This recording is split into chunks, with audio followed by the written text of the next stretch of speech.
Okay. Hi, everyone. Welcome to our workshop. So today we have an amazing speaker with us, Dr. Bennett from UTD. Dr. Bennett is the faculty director for the UT Design EPICS program, where he mentors and advises student teams and works with the program director to select projects for the program. In addition to EPICS, Dr. Bennett teaches courses in the Department of Electrical and Computer Engineering and serves as the Chief Technology Officer for a local startup. He has also worked at places such as Motorola, Accenture, and Texas Instruments. We are so thankful to have him here today. And now we'll go ahead and let him take the wheel. And Dr. Bennett, I'm sending you live now. All right, thank you very much, Maha.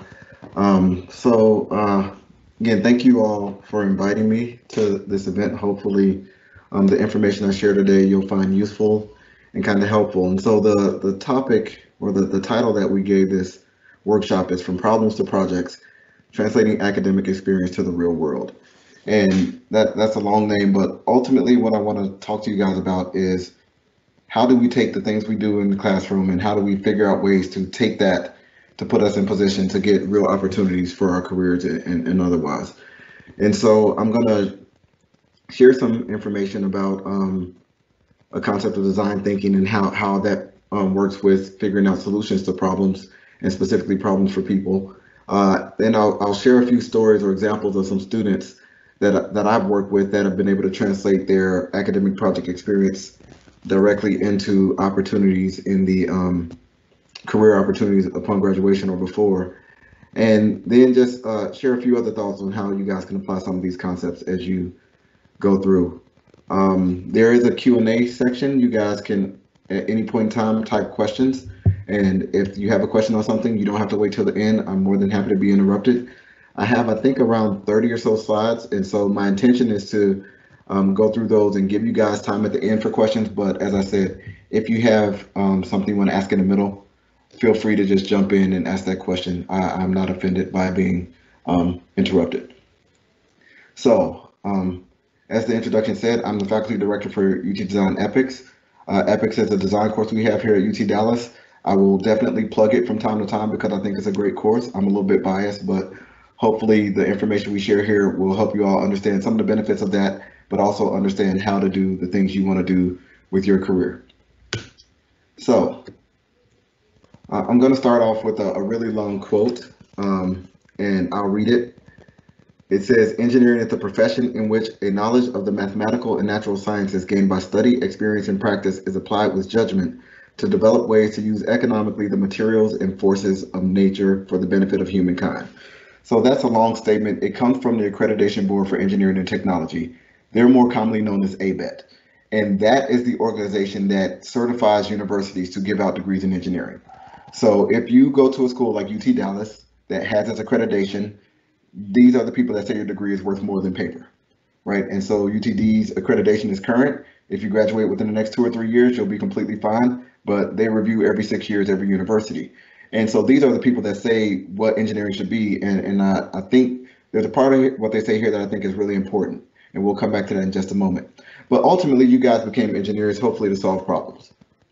That's what engineers do. They look at things, they create things, they invent things, they solve problems.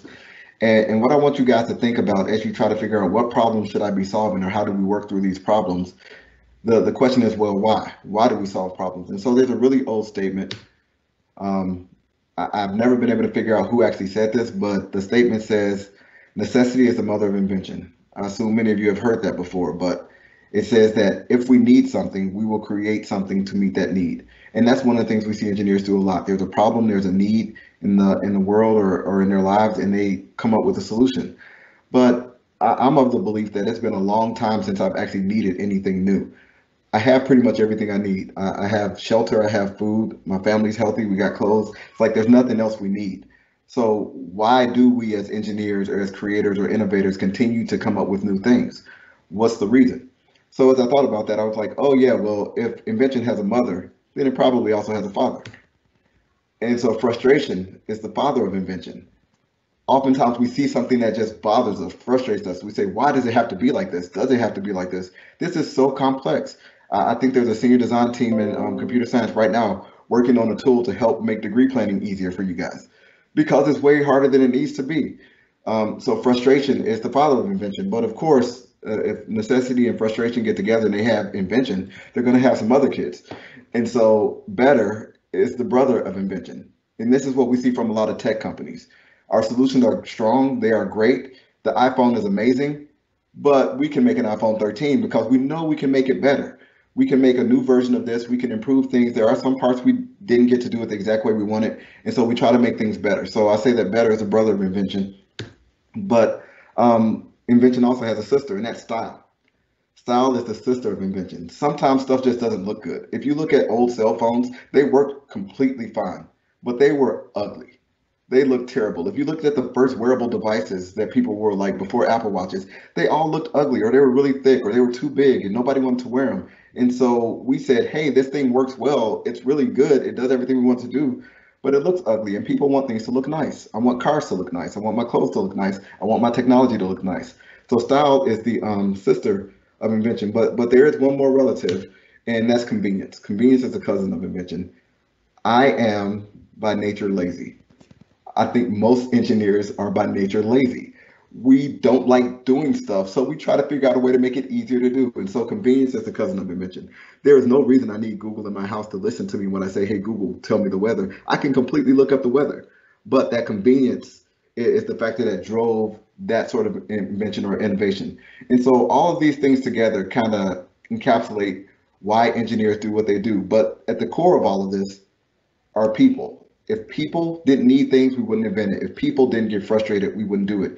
If people didn't want it better, or if people didn't care about style, we wouldn't care about it. And if it wasn't convenient for people, we wouldn't care. So ultimately, the person, humans, are at the core of everything that we do and the problems we try to solve.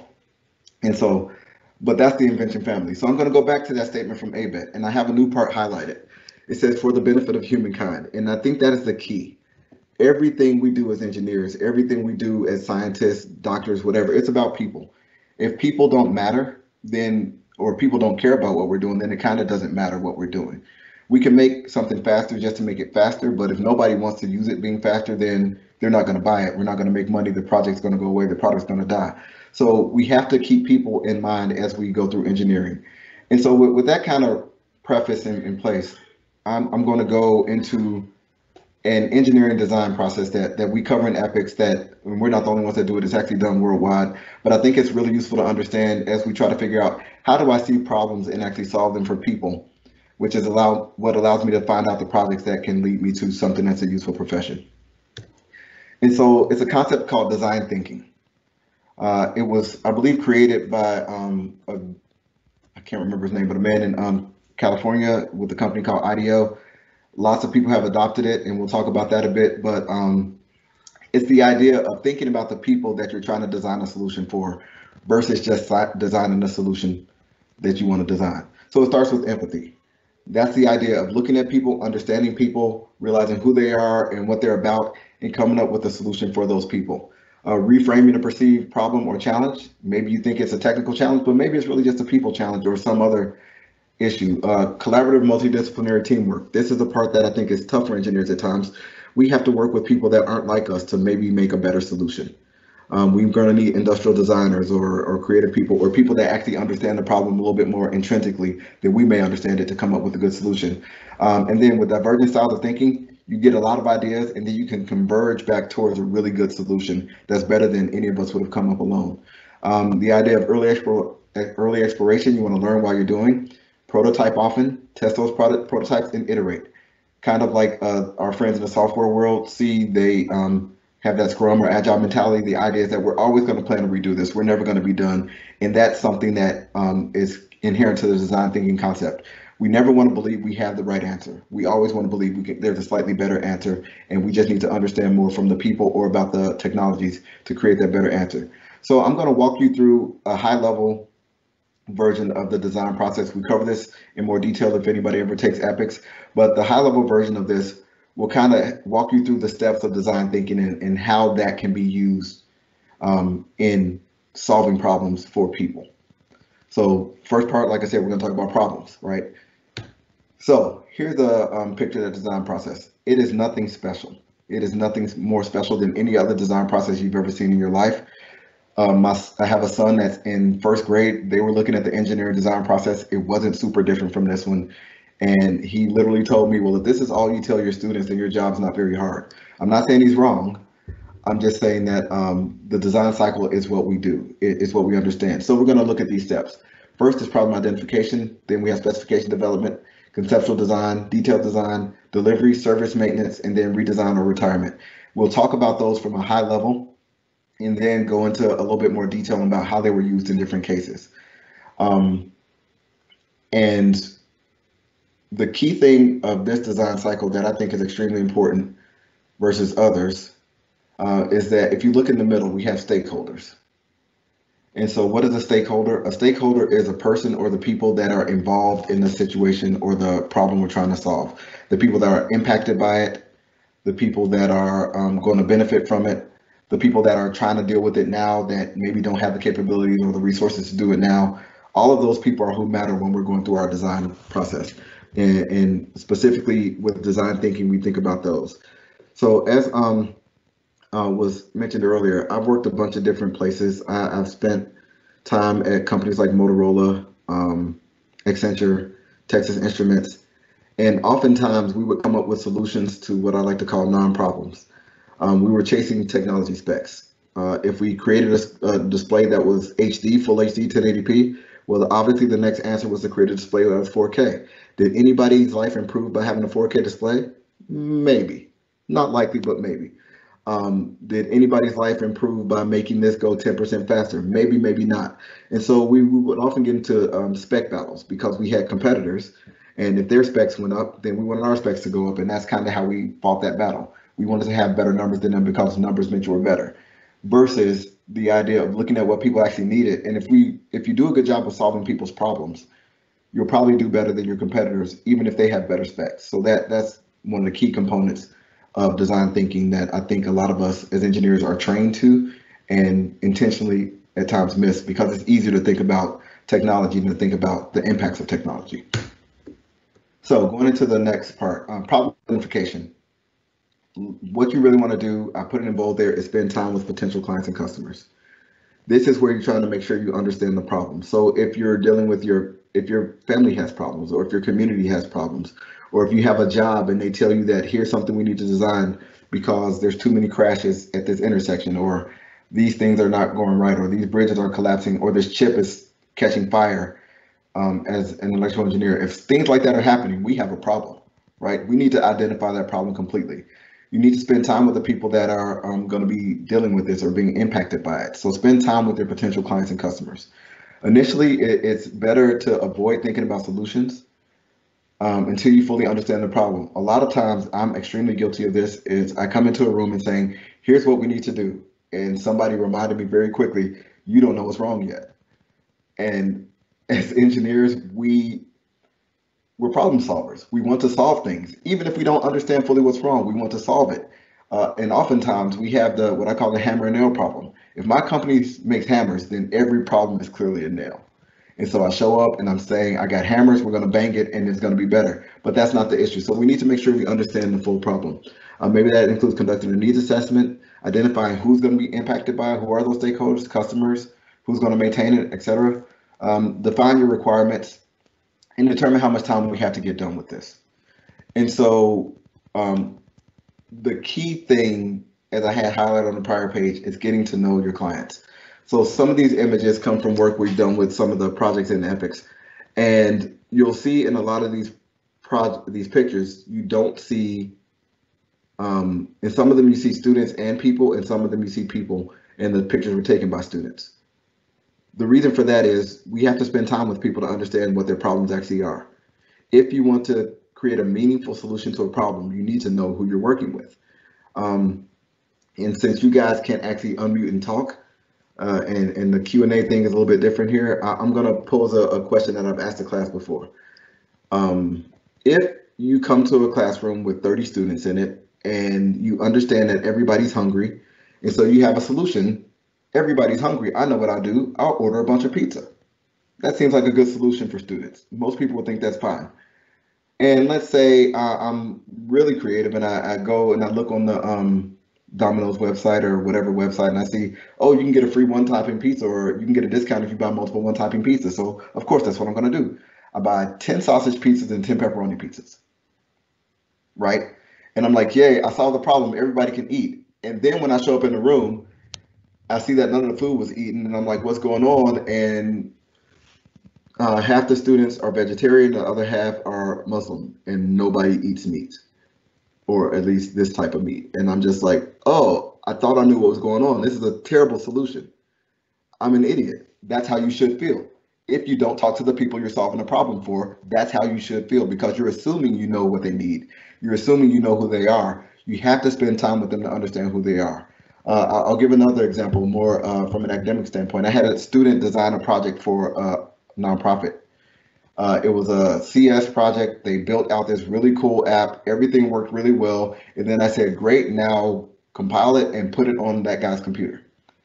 And what happened was when they put it on the client's computer, he could only see about 25% of the display that they made. And when asking why that was a problem, I asked the team, hey, what's the resolution on your computer?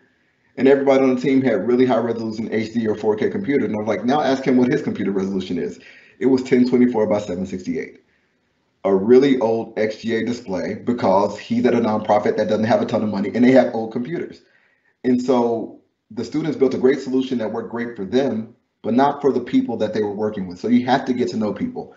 What system is going to run on? Where does it need to live? How hot is that storage room you're going to keep it in? Who's going to run it? Have they had any experience with systems of this sort? Do I need to build training as well as a solution? You have to walk in their shoes. If you're going to build a well in Africa, then you need to build a well for the people that are going to live there because you're probably going to leave. I talked to an organization who we didn't do this, thankfully, but they worked with a pygmy population. Pygmies are people that are not very tall. The average height of this pygmy population was about 4'2" tall.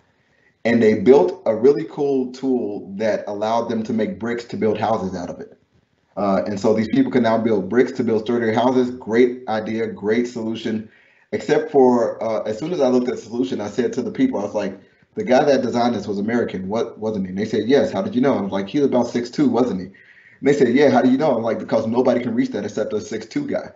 The handle, the lever to create the force to make the bricks was so high that the people that he designed it for could not use it. They literally could not reach it without standing on something else.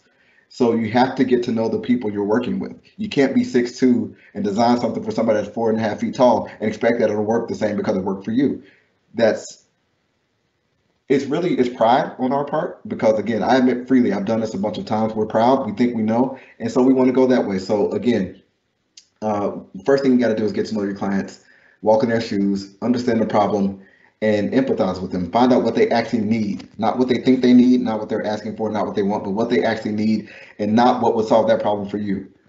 Again, I deal with this a lot with my mother. She says, I need help with this. And I say, oh, just go do that. And then I remember it's my mother. She can't go do anything I just asked her to do. I have to write out instructions and email her and then call her and walk her through them to make sure it can get done. She's not stupid by any means. She's just not as technology strong as me. It makes perfect sense that she's going to need a different solution than I would, right? And that's what we have to recognize. People are going to be different and we need to have a solution that meets their needs. Again, don't buy pepperoni pizza for your vegetarian friends. It's a bad idea. They don't want to eat it. So the next concept is specification development. This is where you understand and describe the context, the current situation. Does the government have any input here? Are there rules I have to follow? Am I dealing with people that are very concerned about privacy? So maybe something I think is okay is not okay. What are the constraints and boundaries? Maybe there's a cost. Maybe all my solutions cost $1,000 and they can only spend $500. Or I want to make a phone that costs $200 because I work for Apple, but Apple says we can't make our profit margins with a $200 phone, so it's going to be $400. You have to understand your constraints and boundaries of the solution that you're trying to design. The second to last bullet says determine benchmark products or prior art. Look at what other people have done. Maybe there's a solution that already exists, or maybe there's parts of a solution you can borrow to make your solution more robust or better for the people you're working with. But you have to understand the customer specs and evaluation. And so on this slide, I love using this picture because it is so true. I literally just dealt with somebody, one of our nonprofit partners on this early this month, where she was just like, I talked to them for so long. They knew exactly what I wanted. I'm certain they did, but what they gave me was not it. And so I showed her this slide. And the first part is how the customer explained it. The second is how the project leader understood it. The third is how the analyst designed it. Fourth is how the programmer wrote it. And the last one is what was actually wanted. And if you take a look at that, you realize that every step along the path, there was a miscommunication. There was a difference of understanding or a difference of design. Nobody is intentionally doing things wrong, but we all have to be careful to make sure that we are clear with our requirements and specifications, that we double check everything we're trying to do, that we go back and say, hey, here's what I'm thinking about. Is this the right thing? Do you understand that way? Okay. And if we're good, then we're good. If not, we got to go back and check again, because we want to ensure that what we give people is not just what they ask for, but what they actually need. In my corporate experience, I dealt with this before when I was a consultant with the company Accenture. I was working on this interesting project where this organization was shifting all of their retail databases from mainframes to a Oracle style database. And every day we would have a meeting with them where they would tell us what they wanted. And every day at lunch, my manager would say, did you do this? And I'm like, that's what they asked for, but you know that's not what they want. And every day he would tell me, well, just do what they asked for, and then tomorrow they'll realize it's the wrong thing.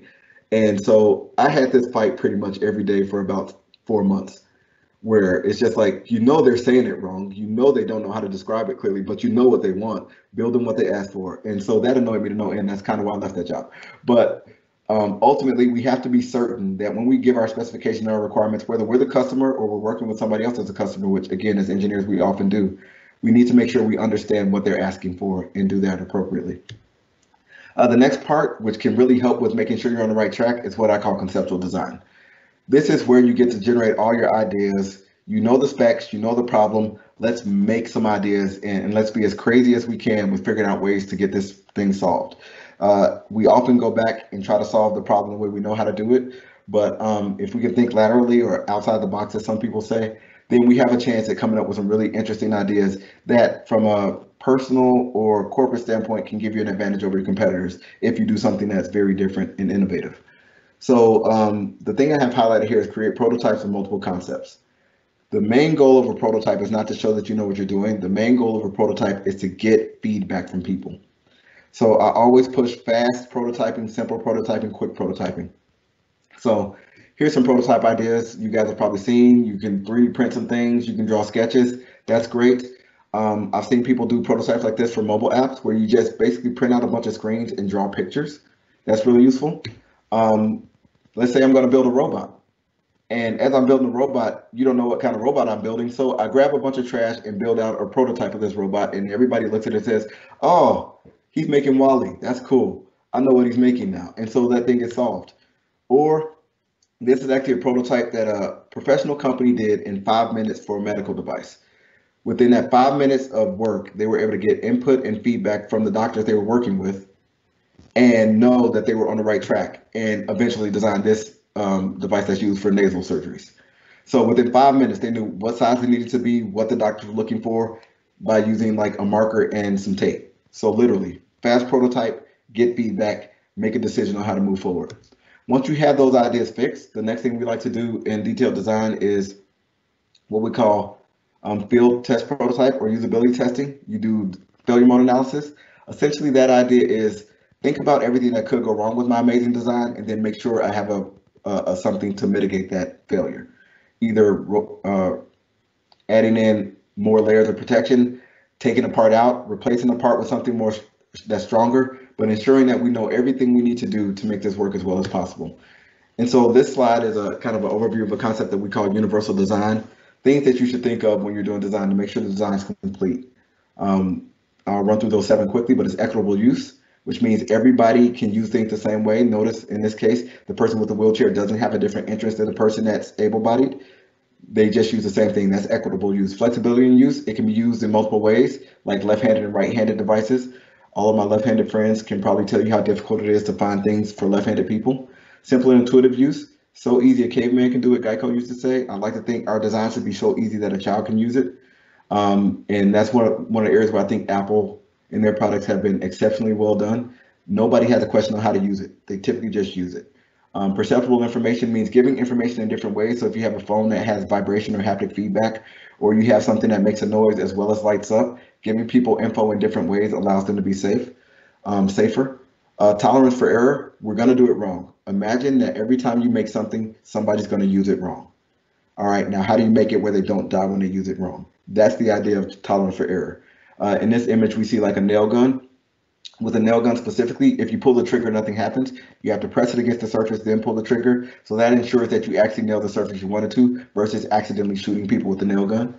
Low physical effort is number 6 here. That's the idea that you don't want it to be hard to do. If this person, the hand you see, has some sort of arthritis or some injury to their hand, they can open the door without having to grip. And then size and space for approaching use is the idea that we want to be able to make sure that if we say this area is friendly to those with maybe wheelchairs or some other physical or other disability, then you actually have to be able to get there. So maybe we have a slightly wider gate for people to pass through because the normal gate won't fit.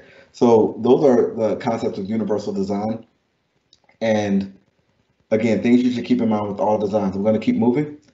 The next thing is delivery. This is where you make sure everything's done. Think about when you receive something, you receive a box, it has instructions in it, it has manuals, it has everything you need to get it set up. That's what delivery looks like. And that's what we want to be thinking about when we do delivery, that we have everything ready, we've tested it fully, and that there's no errors or mistakes. So again, we're taking that problem and we've gone through the work to put together a good solution. This is where we want to make sure we deliver it properly. I got a quick video I'm going to show. It's about a minute, I think. I don't know what the sound is on it, so I apologize if the music is bad. I didn't make the music. But this person ordered a camera from Amazon.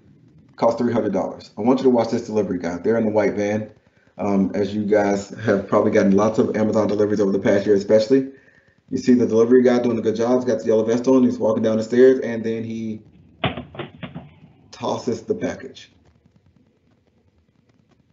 And that is what we want to be careful. So I can see my hot face. I can't see anybody else's, but that's how I felt. That's what I looked like. It's just complete shock. It's like, what are you doing? Why are you just throwing things across the room? That's not the way we want to deliver. And so when you work on something with people, I'm sorry, I'll stay here for a second. But when you work on something for people, when you finish that project, that product, you've worked on something you think is a great solution, you want to make sure you don't skip the last steps and just toss it over the wall. Nobody is happy with that. You wouldn't be happy with it. I've gotten damaged boxes. Even when the thing inside was fine, I still complained to Amazon or whoever else, and at times considered sending it back solely because my box was damaged. So we want to make sure that we deliver properly, everything's in good shape, and we give people the a great experience from the beginning through the end. Then the last things, which we'll touch on briefly, are service and maintenance and retirement and redesign. If you're delivering something to somebody, what's the maintenance going to be? So like if you buy a laptop, they normally have a plan with it where you can take it back to the company for a year and they'll fix any issues. If you need to have something serviced like your car, you know you can go to the dealership to get that done.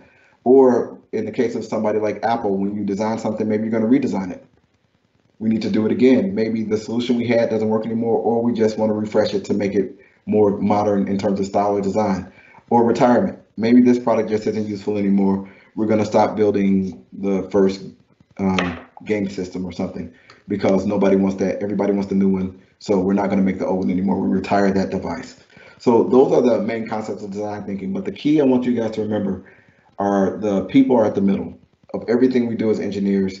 Even as we go extremely deep into technical detail and we want our technical skill to be strong and we want to be experts in all that we do, we want to make sure that we don't forget who's going to be using it at the end of the day, because that ultimately will decide how well the product works or how well it's received. So that's the design thinking overview. Next thing I'm going to do is kind of shift gears, and I'm going to share some stories. I have four actually one is still an undergraduate student, but 4 undergraduate students. I'm going to share the problem they tried to solve, what their project was, and then tell you a little bit about how that led directly into how they used that opportunity to go into their professional career. So I'm gonna kind of give, I guess, 4 stories. The names have been changed to protect the innocent, I guess is how we normally say it. But maybe you'll recognize the names, even though these are all borrowed names. But before I go there, I talked about design thinking. I did want to point out to everybody that design thinking is something that's fairly common in the world. It's something that's growing. Google uses it in their Google Ventures. It's how they generate their new ideas for the things that come into Google Labs or end up being new products for Google. There's a really cool book called Sprint that kind of walks you through their process, which you'll see is very similar. What they call it: map, sketch, decide, prototype, and test. If any of you happen to go to Stanford for like graduate school, no matter what major you're in, they have a design school called the D School where they also do design thinking, and they have the steps of empathize, define, ideate, prototype, and test. So these concepts will be used throughout, can be used throughout your career, and I believe that those that create really useful solutions to problems have these things in mind as they design. So now we'll go to our first friend. We'll call him Steve Rogers. Some of you may recognize that name. He's a really cool guy. He's older than some others, and that's why his name is Steve. He also actually took a break from engineering for a little while, then came back. So again, it really fits. But the problem, so there's an organization called Text Protects. They're a Texas-based nonprofit, and what they focus on is child abuse and child issues. And so their goal is to help children be safe. And so one of the things they do is try to present information and share with legislators where things are problematic so that the legislators can make decisions or vote on bills or create bills to help actually solve some of these problems. One of the things they saw often was that they had a difficulty in sharing the information in a way that was easily understood by the legislators. So long reports and things like that didn't always go over well. So the team was tasked with finding a way to solve this problem, to make it share information more completely. And so what they came up with, what they created, what their solution was a heat map. And so you see this is a heat map of Texas by county where the color tells you how many incidents of different types occur in different parts of the state, which helps the legislators quickly see visually where funds probably need to be channeled to ensure that things are going to be better for the students or for the children in these areas. So how did this student take this project and shift it into their profession? So interestingly enough, this one was a really direct case.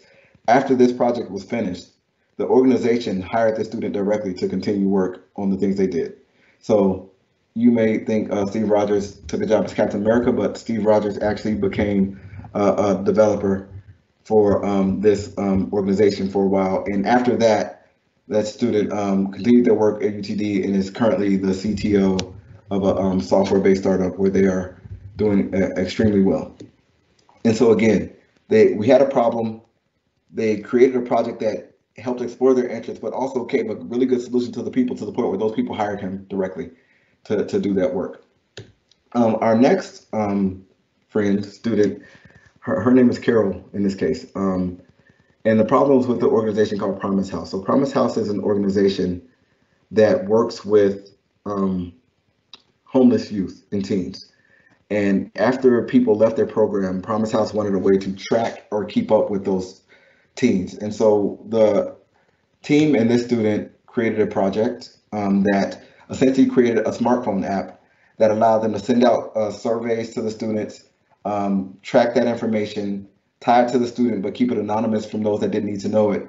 And ultimately, the goal was to allow the students to stay connected to the organization and know if the students or the teens that they were helping needed help afterwards. The thing that was really interesting about this is that it was done in a way that, with the knowledge from an information standpoint, initially the team thought an app would be a bad idea, but after they talked to the organization and the people that they were working with, they understood that one thing that was consistent was that even homeless teens would have a smartphone and they would keep their phone number consistent. Otherwise, as they moved around, it would be impossible for people to keep up with each other. So something that we thought initially was not going to be a useful solution turned out to be the right solution because we understood the organization and the people a little bit more, or I should say the team did, because I didn't do any of this work. And professionally, this student was actually an electrical engineer undergrad, picked up some programming skills, and has now been able to translate that into a career with Texas Instruments, where they're doing really good work, and also did an additional project as an independent study after this one on using Bluetooth and hardware to connect systems. So again, taking the knowledge and skills she gained academically to lead directly into something she wants to do career-wise. The next problem is with an organization called Trusted World. Our friend Tony worked on this one. And Trusted World is an organization that likes to help organizations. What they do is collect things, they collect materials like food, clothes, and they distribute it to other nonprofit organizations, schools. So if there's a school that has a case of abuse with a student, they will call Trusted World to get clothes for that student as they move them to foster care. The Garland Police actually have the tools that were built for this project built into their police car. So if they find a case, they can immediately do orders directly from their car. So that's what the problem Trusted World had was they had 4 different systems that didn't allow them to keep up with their inventory or track things accurately.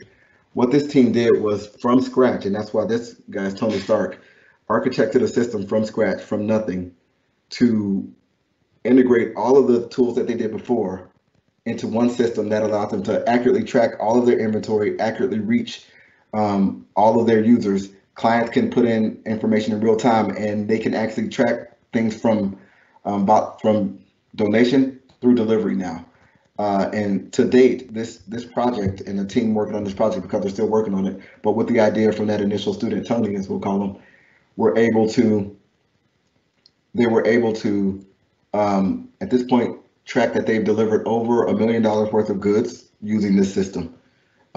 And this is something that a student designed literally from scratch. The reason it was from scratch was because when we started working with this group, the leader of the group was not available due to hurricanes and doing the work that his organization did. So the team had to come up with their own ideas. And so this student was a CE major that had a bent towards CS type things and has translated that directly into a CS career with a CS consulting firm here in the Dallas area. And then there's one more student, Natasha, we'll call her, who worked with an organization called Kids U. They work with kids. They have programs where they do tutoring for kids, and they go to apartment complexes to do these tutoring for low income or children from low income families. And so the idea was the team wanted to create a place for the students to practice their reading. So they created what they call a recording booth, a private recording booth, which has a microphone, a Raspberry Pi runs all the software, sound deadening around it. And the student that, Natasha, that worked on this project specifically had a strong skill in management and project management. This student was actually an ATEC student, so she made the best looking charts and graphs that made everything really easy to understand. And with her skill, the project, even though she didn't have the strongest technical skill, the projects were always on time, finished successfully, and she was able to translate that directly to a career in production management with, let's say, a large corporation that's run by a mouse. How about that? And so literally, when I talked to the student about it, her experience with working with non-artists and with technical people was the reason that she was able to get the position, because she'll be working with some technical people and CS people that are non-artists necessarily. And so literally taking that academic experience directly to a career. And then one more person who I can name fully, it's me. So this is some graphs and pictures. They're really pretty pictures. Some of my favorite pictures from my PhD work. When I was doing my PhD, I focused on wearable sensors, and this device in the upper left-hand corner is a sensor that our lab developed. But I was able to take that directly and join a startup that does wearable devices for children. And so again, taking my academic experience and the things that I enjoyed doing and the projects I worked on, translating those directly to a career with this startup. And again, one of our claims to fame was we had a successful Kickstarter campaign, which is hard to do apparently. It's a lot of work for Kickstarter. But those are the ideas. You find things, problems that are interesting. You find things you care about working on, whether they're through a class like EPICS or through a student organization like IEEE, Engineers Without Borders, SWE, or anything else. And you put your energy into that project, doing the things you care about doing on that project will give you the skill set and the stories to tell that will help you get to the career path you want. So I got like one more slide and then I'll open up for questions. Well, a couple more slides really. But one of the things that happens when you are trying to translate, how do I take my project experience to my career? In every interview I've ever done, there's a question of this sort. Tell me about a time when, tell me about a time you, tell me about a time that, and we call these behavioral interview questions. I've done interviews before, I've done behavioral questions. I've been interviewed before, I've done behavioral questions. My wife actually works for Texas Instruments currently. When she interviews people, she does behavioral questions. There's gonna be an assumption by default. We get your resume, people get your resume, you have the right GPA, you walk into the room. We're gonna assume for the most part, you have most of the technical skills. We're going to check that a little bit, but ultimately you have the technical skills that are needed. That's not a problem. What we want to see is what else have you done? How have you used those technical skills in ways that matter? And that's where these behavioral questions come in. So tell me about a time that you had a project fail despite your best efforts.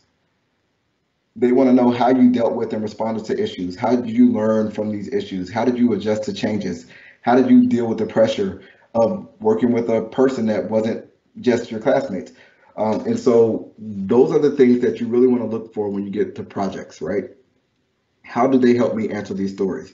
You can do a Google search for behavioral interview questions and get a list of 50 of them. And ultimately, I can guarantee you that if you find the right problem and you work on an interesting project, you will be able to answer all of those questions from one project. You don't need to have 20 projects to answer 20 questions. Literally, all I do when I've done interviews is figure out how do I take any of these questions and talk about the one project I really liked where I did cool stuff. So that's how you can take that work of hearing all this information and start to translate it into your career. Because I know as students, I think Maha, you told me you're a junior, you may be fast track in 2023, you're going to be looking for a job. I guarantee you're going to get a question like this. For the other students that are in attendance, you're going to get questions of these sorts. And the key thing is when we talk about projects, I want you to think about projects outside of your standard technical projects. If you take a course on microprocessors, everybody's going to do a microprocessors project. They're all going to be similar. If you take a class on like analog design, you're probably going to have to design an op amp. Everybody in my analog design classes have designed op amps. And so you can talk about, yeah, I designed the op amp just like these other 50 people that were in this class. I don't know how useful that is. But if you can find a project, like I said, through a course like Epics, through your senior design, or through student organization you're in, where you can say specifically, oh, I designed a heat map to help an organization provide information about the welfare of children in Texas, and you can go to this website and look at that heat map. That's way more useful than saying I designed an op amp. It had these specs and these constraints. When they tell you, did you have pressure to sacrifice quality, you can talk about the time where the semester was ending and we wanted to deliver our solution to our project partner or to a nonprofit organization or to a group we were working with, but we were all going to be gone in 2 weeks. And so we had to ask, could we do all our testing or do we have to just not deliver this semester or do we have to wait? So again, when you have real project experience dealing with real people in the real world, that will really greatly benefit you as you push yourselves towards figuring out where you want to go in your career. Another great benefit of projects of that sort are that you'll actually see a little bit more where your skill set and your knowledge fits in the world, where you're not just stuck trying to think about who cares about op amps. But now if you actually know how to use an op amp to design a table that can be moved for people with physical disabilities, then you get why op amps are important versus just knowing that they do gains and things of that sort. So the value is really understanding your skill set within context, not just the context of your academic classes, but context of the project means it's the context of people because projects often impact people. And then it allows you to really have a strong answer for some of these behavioral questions, which are often the difference in getting a position when you graduate. Because again, most of us have the technical skill. You're all going to have GPAs that are 3.5 and up. I assume if you came to my workshop, you're smart. So you have a GPA that's 3.5 and up. And everybody's going to have that. But the projects will allow you to take those skill sets and show them off in a way that you can't do it through your normal lab courses or other methods. And so really that's all I have. I appreciate those of you that were here. Thank you for your time. Thank you to Comet Hack for inviting me, specifically William. And thank you to Maha for hosting me today. So if anybody has any questions, please feel free to put them in the chat. If you have a question after this or something you don't feel comfortable putting in the public chat, you can go ahead and email me. My email address is there. And then one last plug, you can always sign up for EPICS, that's EPCS 2200. Where you can work on interesting projects like this. If you have more questions about EPICS, we will actually have another info session this Wednesday, April 28th at 6 p.m. So watch out for email because we're sending that to all students. But that's all I have. Thank you again for your time. What are your questions? Or are there any questions?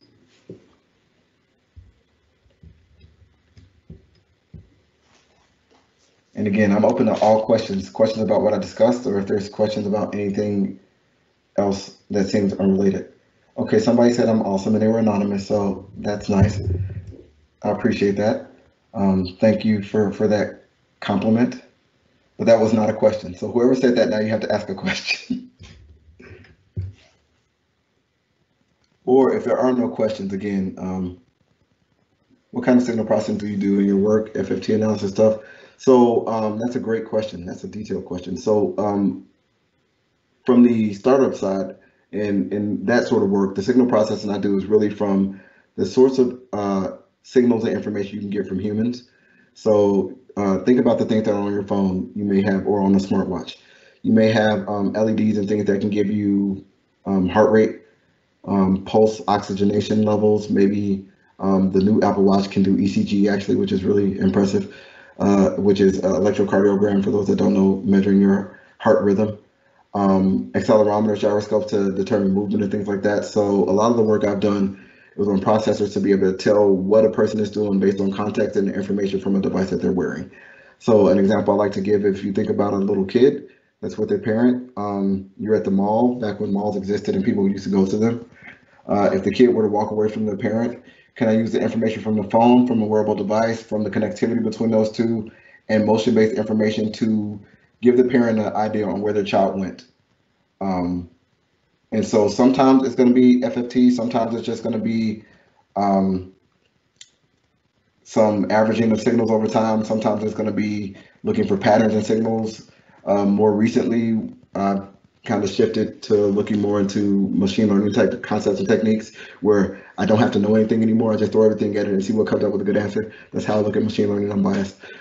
But you take the information available to you and you use that to help determine what to do going forward, or how to make a good solution. So things of that sort are what I've done from a signal process standpoint. That is a great question. In my experience, the best way to gain experience on requirements engineering is to do it and do it often. And so this is one of the more difficult areas in engineering in my experience, in my understanding. So if you major in this at UTD, actually, I think if you do software engineering for a master's in software engineering, I think this may be a required course. There's definitely a whole graduate level course in requirements engineering at just about every university. So that tells you how hard it is. If you need a whole 15-week semester to teach people how to do it, it's difficult. And often it's the thing that causes the most issues with projects or in your career. If you don't fully understand the requirements, you'll do something wrong or you miss something. So the best way to do it, in my mind, to gain experience is to practice it. So, and that doesn't mean like you have to go find a client or a project. You can do this with your friends. So if you have a project for a class, for instance, let's say you're doing an analog class and you have an op-amp design, write out what you think needs to happen in the op-amp design and give it to a friend that's an engineer but maybe didn't take that class. They should be able to write back or tell you exactly what you need to do for their project based on what you wrote, if you understood it correctly. If they tell you something back like, oh, you need to make an op-amp that can do this, and you say, no, it doesn't need to do that, that tells you that you had a mistake in your requirements. When you write requirements, everybody should be able to understand it the same way. If you're writing requirements for a project that's more external person facing, that's not so engineering focused, then one thing I always do is I call my mom and tell her what I'm working on. If I can tell her in 30 seconds what I'm working on and she can repeat it back to me and it makes sense, or she can understand it, then that means I probably got a good set of requirements for external people. But if I can give it to her and she says, I don't know what any of this means, then I probably need to rework it, because requirements for engineers are going to be a little bit different from requirements for non-engineers. And so you need to be able to kind of translate that language back and forth, but that's just practice. And so use the time, use any project you get as a chance to practice it. When people tell you what a assignment is verbally, write it down and give it back to them, or email them back and say, is this what you want? Is this everything you were looking for? And they'll either realize they made a mistake in communication or you made a mistake in understanding, but those are the best ways to kind of build up that skill set. But it is difficult. And I've seen it cause lots of problems, lots of times, where people say, that's not what I meant. And you go back and say, but that's what you said. And then they say, well, you know what I meant. And it's like, did I though? And so you're kind of, you don't want to have that fight. You want to make sure your requirements and specs are as clear as possible so everybody can understand it. Be careful to use the words you use. Like if you say, it needs to be lightweight. Well, what does lightweight mean? I'm strong, I work out some. Lightweight to me is like 25 pounds. I'm like, that's not lightweight, I can lift that. Well, if you're making something for people that are 70 plus years old, then lightweight may be 2 pounds. So you need to say it needs to be less than 2 pounds. You can't say lightweight. You want to make sure everybody understands the same way. Another example where I've had a student give me a really terrible requirement before, and here's an example that I think everybody can understand. They put in a report that they were going to make a video game. That was their requirement. I'm like, that's not a requirement. What are you talking about? First off, what do you mean video game? Are we talking like Pong? Are we talking about Candy Crush? Are we talking about Call of Duty? Are we talking about like, I don't know, Halo? What are we talking about? What level of game? Are we talking about Mario Brothers from like 1985? There are so many versions of a video game. And if you tell somebody that's what you're going to do, and they're like, oh, I love video games, they go home and play their favorite game, Call of Duty Modern Warfare 12 or whatever it is now, or Fortnite, and then they come back to you and you made them like some little side scroller where it's like two buttons. They're going to say you didn't do what you said. You didn't follow the requirements that you told me you would follow. That's a problem, right?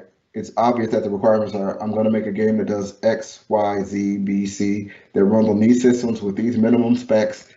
And if you give all that information, then nobody can be surprised if it doesn't work on their machine or if it's not what they expected. So it's really just a practice thing with the requirements engineering.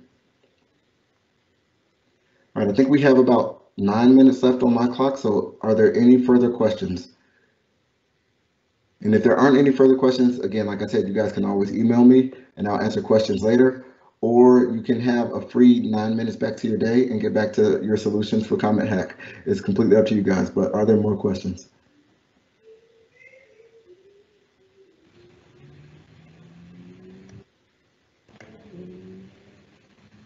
All right, so I don't see any more questions. Again, thank you all for your time. Thank you again, Maha, for being an excellent host. And I guess I'll turn it back over to you.